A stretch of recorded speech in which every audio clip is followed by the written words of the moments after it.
Since we first embarked upon this project of telling the story of Morgan Stanley's history over 85 years, that history has continued to unfold. We've been living through one of the greatest health, economic, and social crises rolled into one that have occurred in the last century.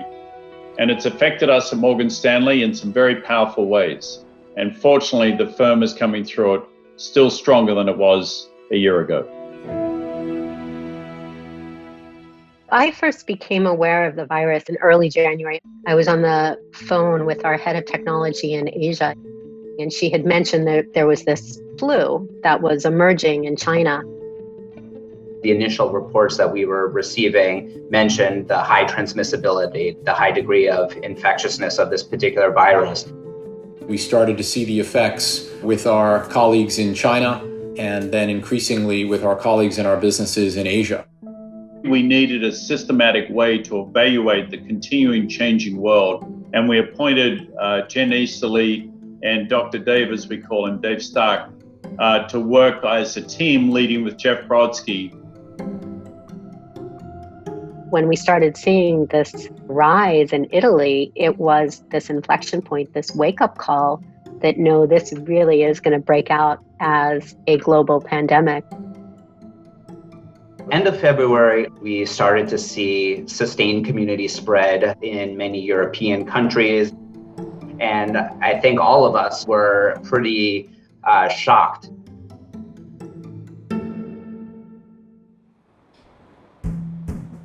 The beginning of March, it was apparent this was growing at an exponential rate. The markets were extraordinarily volatile. We had the operating committee meeting every single day at 5 o'clock, evaluating all of the changes that were taking place on the health front, on the economic front, on the risk front. Now, it wasn't just a global pandemic. It started to become a bit of a financial crisis.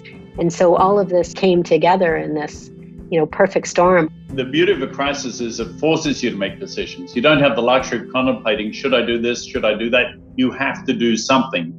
And our something was, let's get our employees working from home. There was no plan Morgan Stanley had that ever envisaged having 95% of their people working from home. Logistics are staggeringly complicated.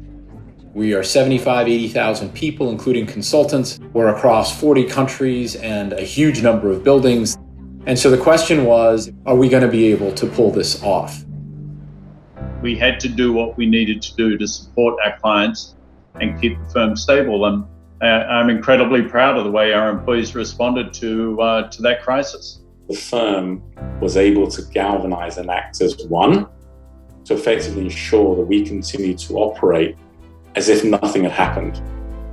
We had record volume day after record volume day. Hats off to the traders for having performed so well in that process, but also to the tech and ops teams who had to process staggering volumes day after day.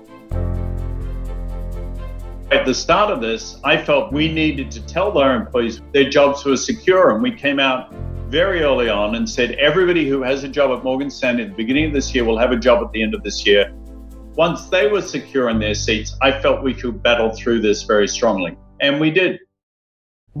The firm's core values, I think, were, illuminated throughout this entire period of time. It was a wholesale focus on really putting others first. Whether it's the masks, getting the medical grade masks, which we had from Hurricane Sandy, and distributing that to the hospitals, or whether it's giving back. More than 10,000 employees gave to our hunger relief efforts related to COVID on a global level. The operating committee gave us $25 million, and we were off. This was a problem bigger than our firm, and I think we went into it with a sense of compassion and kindness to others.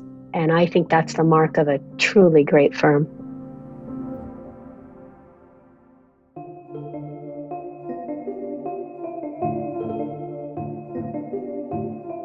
The social crisis relating to the racial injustice that has occurred in this country over a very long time bubbled to a particular head in the last couple of months. We at Morgan Stanley are committed to having a place of employment where everybody feels equal. And we wanted to spell that out. So we've added a fifth core value to the four core values that we've held dear for so long. and that is a commitment to diversity and inclusion. So the combination of the COVID health crisis, the economic implosion that's occurred since, and the racial injustice and social unrest that has occurred at the same time have made this a most extraordinary part of our history. Yet somehow, this firm was able to serve its clients in an extraordinary way, actually produced record revenues during this time period, most importantly, treasured the health and safety of our employees. Our systems, our people, our culture remain resilient during one of the fiercest tests certainly I've seen in my lifetime.